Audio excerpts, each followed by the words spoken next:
സ്പെഷ്യലായിട്ടുള്ള നെയ്യപ്പം ഉണ്ടാക്കുന്നത് ഇനി നോക്കാം. ഈ നെയ്യപ്പം ഞാൻ ഉണ്ടാക്കാൻ വേണ്ടിയിട്ട് പോണത് ഇതിലേക്ക് പപ്പടം കൂടിയും ചേർത്തിട്ടാണ് ഉണ്ടാക്കുന്നത്. ഇതേപോലെ പപ്പടം ചേർത്തിട്ട് നെയ്യപ്പം ഉണ്ടാക്കിയിട്ടുണ്ടെങ്കിൽ നെയ്യപ്പത്തിൻ്റെ ഉള്ളിൽ നല്ല സോഫ്റ്റ് ആയിട്ടിരിക്കും.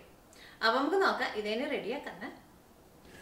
ഇത് റെഡിയാക്കാൻ വേണ്ട സാധനങ്ങൾ എന്തൊക്കെയാണെന്ന് നോക്കാം. അതിന് വേണ്ടിയിട്ട് ഞാനിവിടെ 2 കപ്പ് പച്ചരി എടുത്തിട്ടുണ്ട്.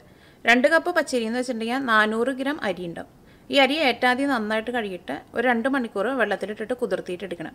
2 മണിക്കൂർ കഴിയുമ്പോഴേക്കും പച്ചരി നല്ല സോഫ്റ്റായിട്ട് വരും. എന്നാൽ മാത്രമേ അരി നമുക്ക് മിക്സിയിൽ ഇട്ടിട്ടുണ്ടെങ്കിൽ ശരിക്കും അറിഞ്ഞിട്ടുള്ളൂ. പിന്നെ വേണ്ടത് ശർക്കരയാണ്. ശർക്കര ഞാനിവിടെ 300 ഗ്രാം ശർക്കര എടുത്തിട്ടുണ്ട്.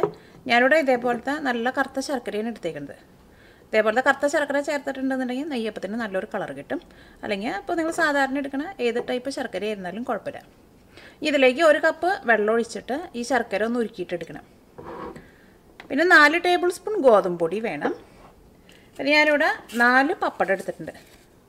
ഈ പപ്പടം നമ്മൾ ഈ അരി അരയ്ക്കണതിൻ്റെ കൂട്ടത്തിലിട്ടിട്ട് അരച്ചിട്ട് എടുക്കണം.